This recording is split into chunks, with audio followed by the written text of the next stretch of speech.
ప్రార్థన. ప్రేమగల మా ప్రభువ, పరిశుద్ధ తండ్రి, గొప్ప దేవ, మహోన్నతుడా, మా రక్షక, మీకు వందనములు, స్తుతులు, స్తోత్రములు సమర్పిస్తూ ఉన్నాం. ఆన్లైన్ లో మీ సన్నిధిలో ఏకీపిస్తున్నటువంటి బిడ్డలను బలపరచండి. విశేషమైనటువంటి మీ కృప మాకు తోడుగా ఉంచి మా ఆత్మలు ఉజ్జీవింపు చేసి బలపరిచి మీరు మాట్లాడి మహిమను పొంది అతని ఆత్మతో మా హృదయములను మా మనస్సులను నింపుమని, మా పెదవులను నింపుమని, మా ఆత్మలను బలపరుచున్నాం. యేసయ్య నామములో అడుగుతున్నాం తండ్రి, ఆమేన్. ప్రియమైన వారులారా, ఈ ఉదయకాలం 91వ కీర్తన చదువుకున్న తరువాత మనం మన ధ్యానాంశంలోనికి వెళదాం. మహోన్నతుని చోటున నివసించువాడే సర్వశక్తుని నీడను విశ్రమించువాడు. ఆయనే నాకు ఆశ్రయము, నా కోట, నేను నమ్ముకొను నా దేవుడని నేను యెహోవాను గూర్చి చెప్పుచున్నాను. వేటకాని ఊరిలో నుండి ఆయన నిన్ను విడిపించును, నాశనకరమైన తెగులు రాకుండా నిన్ను రక్షించును. ఆయన తన రెక్కలతో నిన్ను కప్పును, ఆయన రెక్కల క్రింద నీకు ఆశ్రయము కలుగును. ఆయన సత్యము కేడెమును డాలునై ఉన్నది. రాత్రి వేళ కలుగు భయమునకైను, పగటి వేళ ఎగురు బాణమునకైను, చీకట్లో సంచరించు తెగులకైను, మధ్యాహ్నమందు పాడు చేయు రోగమునకైను నీవు భయపడుకుందు. నీ ప్రక్కను 1000 మంది పెండను, నీ కుడి ప్రక్కన 10,000 మంది కూలీనను అపాయము నీ ఎత్తుకురాదు.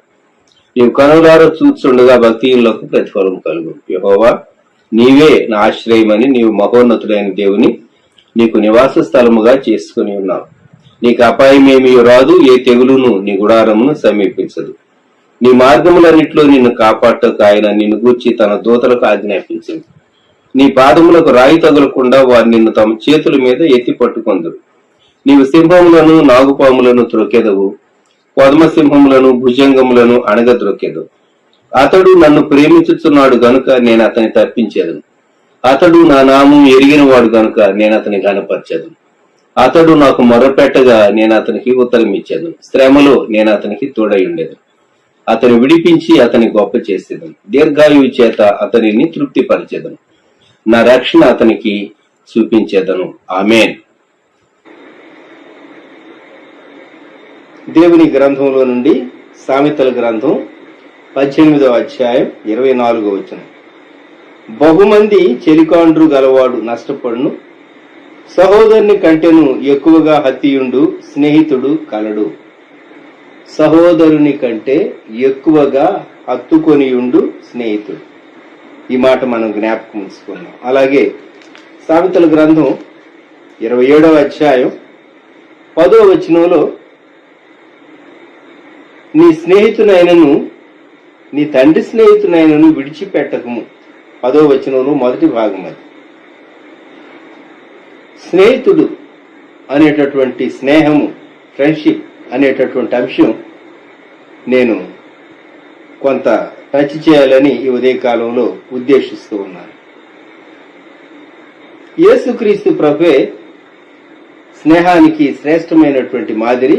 మన కొరకు సిలువలో ప్రాణం పెట్టినటువంటి ప్రియ ప్రభువే మన రక్షకుడు, గొప్ప స్నేహితుడు, ప్రియమైన స్నేహితుడు, ప్రాణప్రియుడు, ఆప్తుడు.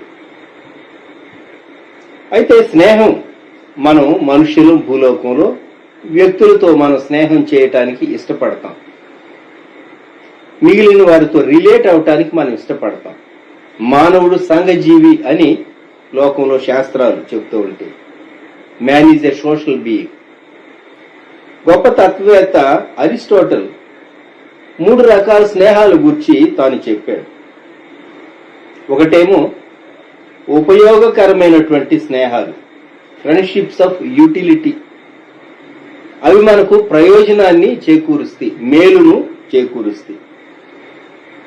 రెండవ విధమైనటువంటి స్నేహాలు సంతోషించడం కొరకైనటువంటి స్నేహాలు, ఫ్రెండ్షిప్ ఫర్ ప్లెజర్. ముఖ్యంగా యవనస్తులు ఫోన్లు చేసి గంటలు గంటలు మాట్లాడుకుంటూ ఉంటారు.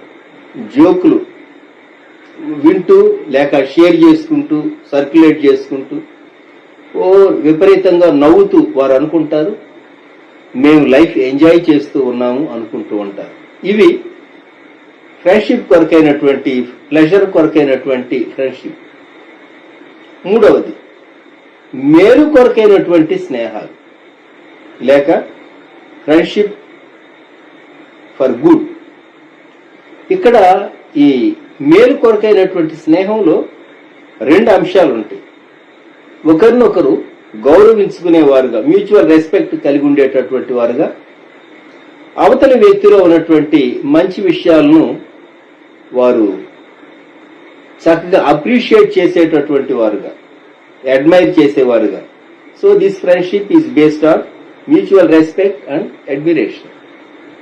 ఈ మూడు విధాలైన స్నేహాలను గూర్చి గొప్ప తత్వవేత్త అరిస్టాటిల్ చెప్పారు.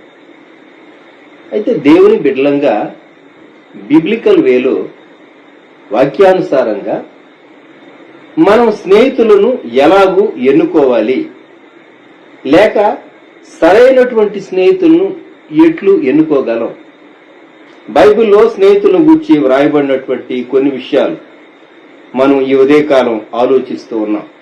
సామెతల గ్రంథం 12వ అధ్యాయం 26వ వచనంలో మొదటి భాగం ఏమని చెప్తూ ఉన్నదంటే, నీతిమంతుడు తన పొరుగు వారికి దారి చూపును. ఇదే న్యూ ఇంటర్నేషనల్ వర్షన్ లో NIVలో ఇలాగ వ్రాయబడింది, the righteous choose their friends carefully.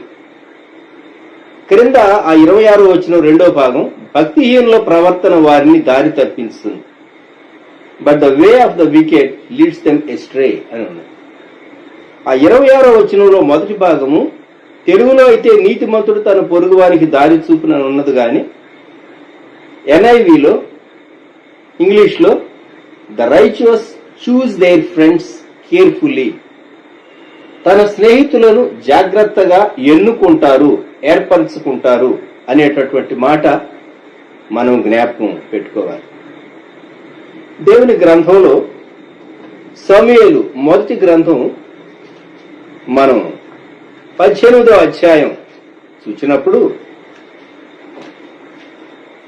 మొట్టమొదటి వచనం, దావీదు సౌలుతో మాటలాడుట చాలించినప్పుడు యోనాతాను హృదయము దావీదు హృదయముతో కలిసిపోయెను.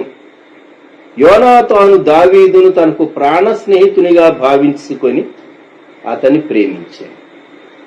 ఈ స్నేహం అద్భుతమైనటువంటి స్నేహం, గొప్ప స్నేహం. అంతస్తుల్లో తారతమ్య భేదం ఉన్నది. అయినప్పటికీ యోనాతాను దావీదును ప్రేమించాడు. గొప్ప సంగతి కదా. వారి స్నేహం చాలా మంచి స్నేహం, ఆదర్శవంతమైనటువంటి స్నేహం అని మనము జ్ఞాపకం పెట్టుకుంటాం. David and Jonathan. దావీదు తన జీవితంలో ఆయా పరిస్థితుల్లో నుండి దావీదు వెళ్ళాడు. కొందరు దావీదుకు మంచి స్నేహితులుగా ఉన్నారు. సమూయేలు 2వ గ్రంథం 15వ అధ్యాయంలో గమనిస్తే, తన శ్రమ కాలంలో దావీదు 24వ వచనం,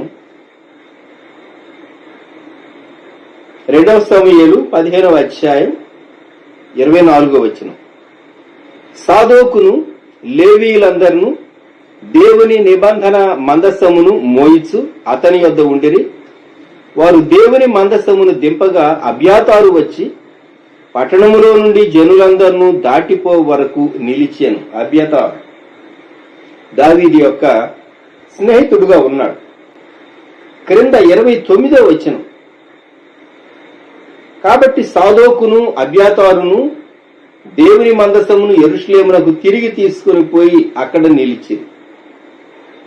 అబ్షాలోము తిరుగుబాటు చేసినప్పుడు దావీదు తన శ్రమ కాలంలో తాను అబ్షాలోము చేతిలో నుండి తప్పించుకోవటానికి పారిపోయినటువంటి కాలంలో అబ్యాతారు దావీదు పక్షంగా ఉన్నాడు. దావీదు ఎక్కడ ఉంటే మందసం అక్కడ ఉండాలి అని తీసుకుని వచ్చినటువంటి వాడు. దావీదు మాటను బట్టే తిరిగి మందసాన్ని యెరూషలేమునకు తీసుకుని వెళ్ళినటువంటి వ్యక్తి. అయితే ఒక విచారం ఏంటంటే, కొన్ని మార్లు స్నేహంలో అనేక సంవత్సరాలు స్నేహం చేసిన తరువాత కొందరు తమ పంధ మార్చుకోవటం అబ్యాతారు విషయంలో మనం గమనిస్తాం. గుర్తుంచుకొని, ఫ్రెండ్స్ అంటే ఫ్రెండ్స్ ఫర్ ఎవర్ అనేటటువంటి ఒక కాన్సెప్ట్ ఉన్నది. కానీ friends for only some time, కొంతకాలం మట్టుకే స్నేహితులు అనేటటువంటి కాన్సెప్ట్ అబ్యాతారు విషయంలో మనము గమనించవచ్చు. రాజులు మొదటి గ్రంథం 2వ అధ్యాయంలోనికి వచ్చినప్పుడు దావీదు వృద్ధుడయ్యాడు. వృద్ధుడైనటువంటి దావీదు తను చివరి కాలంలో జరిగినటువంటి సంభవాలు, మొదటి రాజులు 1వ అధ్యాయం 7వ వచనంలో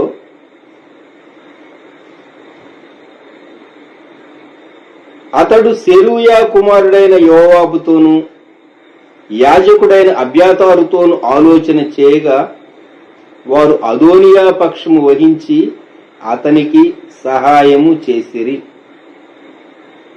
అదోనియా అబ్యాతారును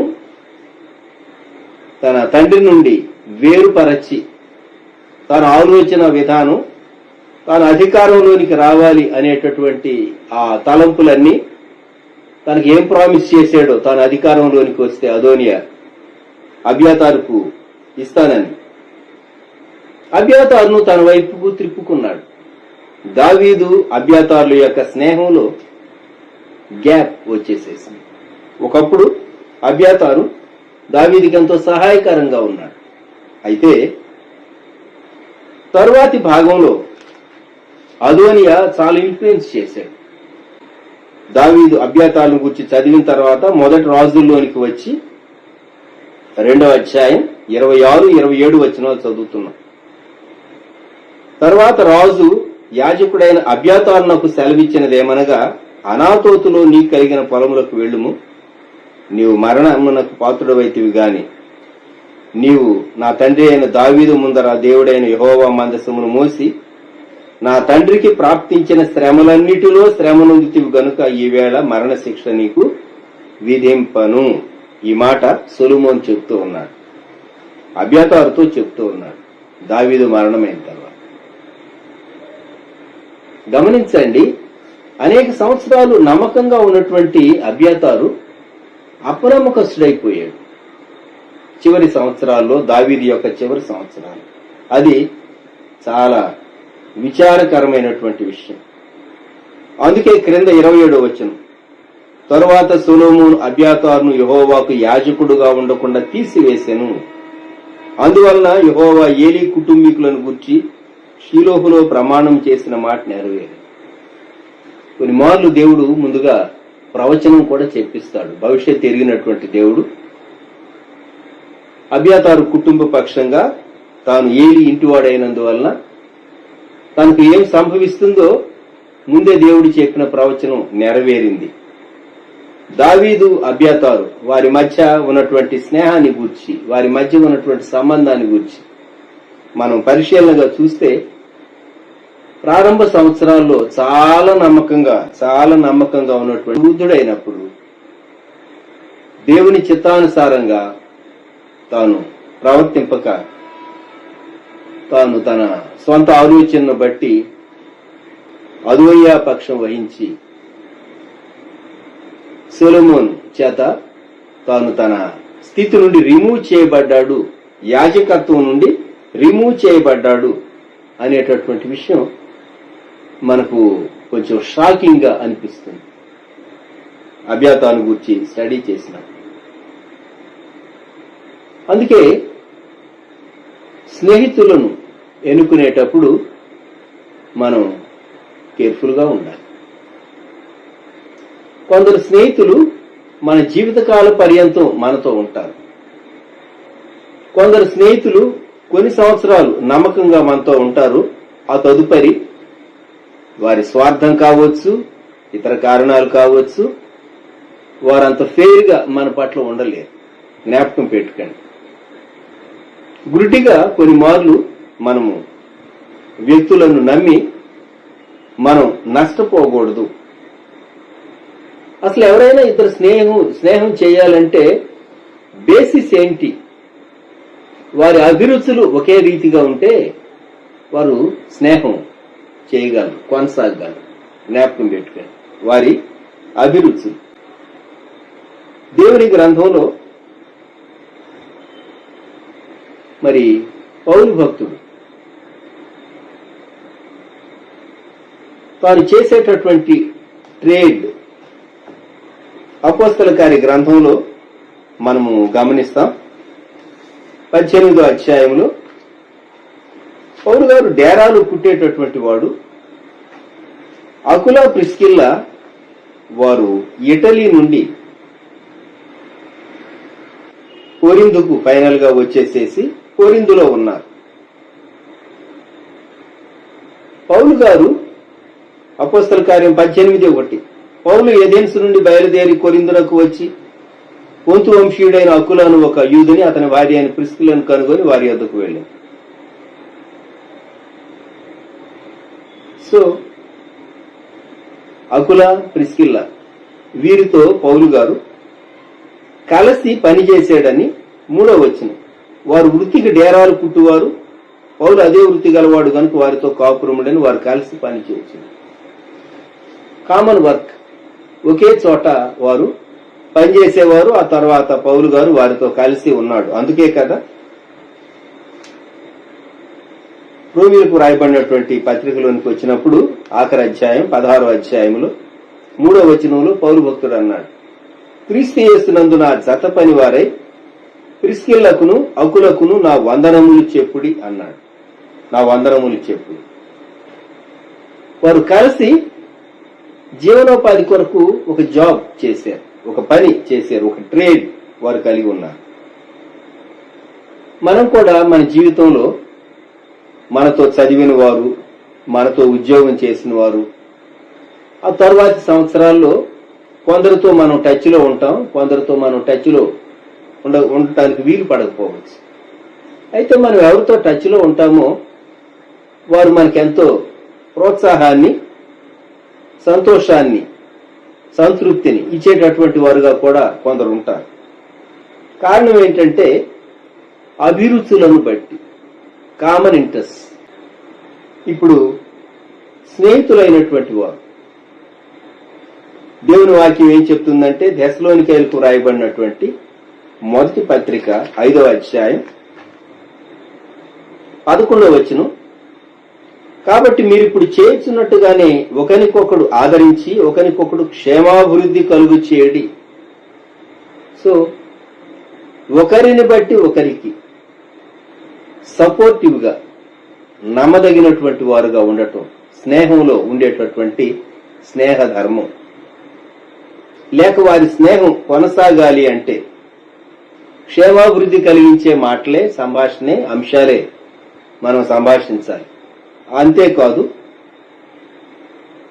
వారు ఎదుటి వ్యక్తి యొక్క పరిస్థితులు అర్థం చేసుకుంటూ మనము మన సంభాషణ కొనసాగించడం కానివ్వండి, ఆ తర్వాత వారి కష్టాల్లో సహా, టఫ్ టైమ్స్ లో స్నేహితులుగా ఉన్నటువంటి వారు ఖచ్చితంగా కష్టకాలంలో, సంతోష సమయాల్లో సహా స్నేహితులతో మనం గడిపి వారిని బలపరచవలసిన వారంగా ఉంటూ ఉన్నాం. యోబు జీవితంలో మనం ఈ భాగం చూస్తాం. యోబు గ్రంథం 2వ అధ్యాయం 11వ వచనం నుండి 13వ వచనం వరకు తన స్నేహితులైనటువంటి 3 యోబుకు శ్రమ కలిగింది అని వారు తెలుసుకున్నప్పుడు ఆ భాగం చదివితే మనకు చాలా ఆశ్చర్యం వేస్తుంది.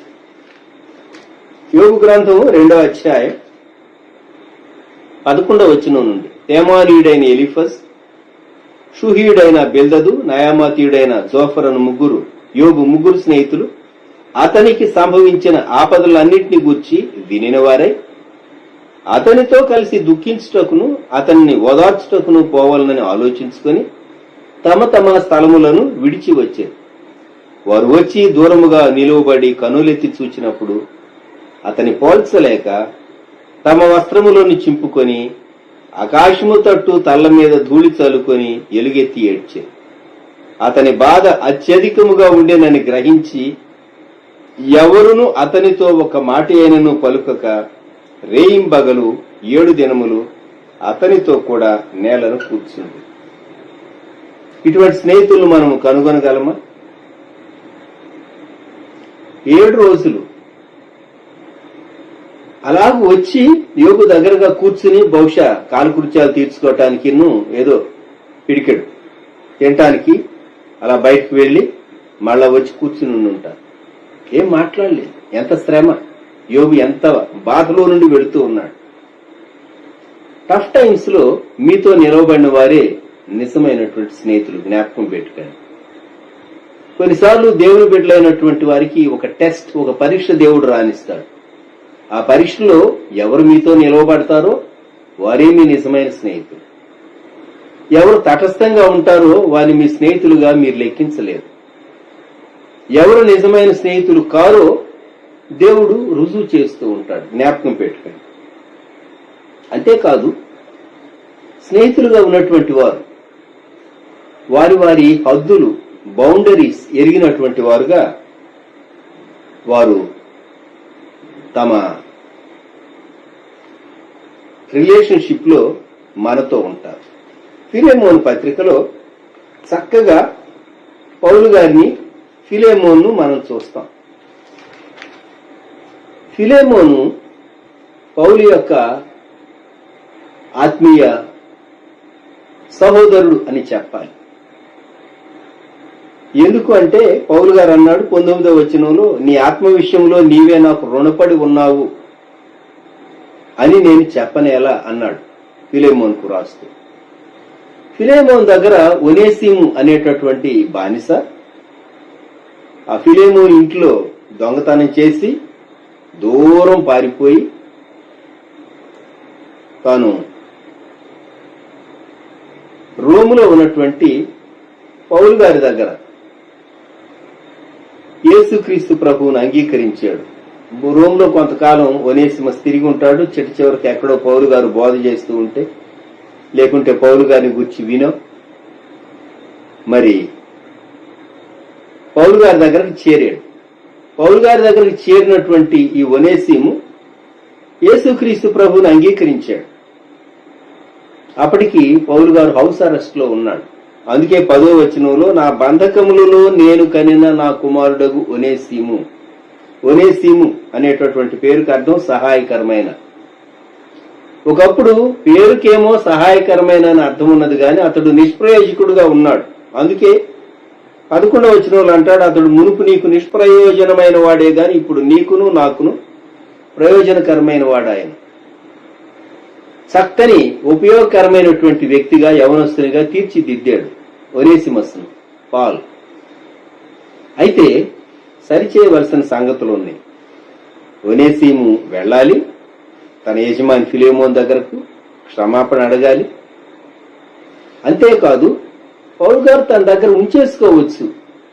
ఇప్పుడు ఒనేసిము చాలా మారిపోయాడు, నా దగ్గర ఉంటాడు అని ఇప్పుడు మనకున్నట్టు ఫోన్లు లేవుగా చెప్పించడానికి, లేకుంటే సెల్లో కాల్ చేసి ఏదైనా మాట్లాడి మనం విషయాలు కొన్ని సెటిల్ చేయడానికి ఉత్తరాల ద్వారానే ముఖాముఖిగా వెళ్ళాలి. ఒనేసిము ఫిలెమోను దగ్గరకు క్షమాపణ అడగాలి. ఫిలెమోను తన్ను చేర్చుకోవాలి. ఒనేసిము యొక్క సాక్ష్యం ఫిలెమోను ఇంట ఉన్న సంఘం వినాలి. ఇవన్నీ ఉన్నాయి స్టెప్స్. నేను నీకు ఆజ్ఞాపించవచ్చు గాని నేను నీకు ఆజ్ఞాపించను అంటాడు. ఎందుకు అంటే 14వ వచనం లేక 13 నుండి, నేను సువార్త కొరకు బంధకములో ఉండగా నీకు ప్రతిగా అతడు నాకు పరిచారం చే నిమిత్తము నా యొద్ద అతని ఉంచుకొనవలనని ఉంటిని గాని నీ ఉపకారము బలవంతము చేతనైనట్టు కాక స్వేచ్ఛాపూర్వకమైనదిగా ఉండవలనని నీ సమ్మతి లేక ఏమీ చేయుటకు నాకు ఇష్టం లేదు. ఇది కారణం. అందుకే పంపించాడు. అలాగే ఒనేసిము వెళ్ళాడు, ఫిలెమోను దగ్గరకు వెళ్ళాడు. ఆ గృహంలో ఉన్నాడు.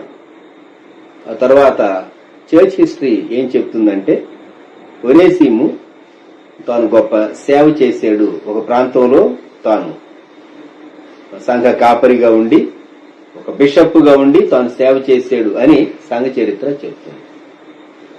ఇప్పుడు ఈ ఒనేసిమును పౌలు గారు పంపించేటప్పుడు ఫిలేమోన్ పైన తనకున్నటువంటి ఆత్మీయ అనుబంధాన్ని బట్టి చనువు తీసుకుని ఆజ్ఞాపించి ఉండొచ్చు, గాని తాను ఆజ్ఞాపించలేదు. నీ ఉపకారము బలవంతము చేతనైనట్టు కాక స్వేచ్ఛాపూర్వకమైనదిగా ఉండవలనని 14 వచనం. నీ సమ్మతి లేక ఏమీ చేయటకు నాకు ఇష్టం లేదు. ఇచ్చారా? స్నేహంలో మన యొక్క లిమిట్స్, మన రిలేషన్షిప్ ఎలా ఉండాలి, మన లెటర్స్ ఎలా ఉండాలి, ఇది చాలా మనం గమనించి నేర్చుకోవాల్సింది. 5 విషయాలు ఈ ఉదయకాలం. సరైన స్నేహితులను ఎన్నుకోవటం. The righteous choose their friends carefully, అది మొదటి విషయం.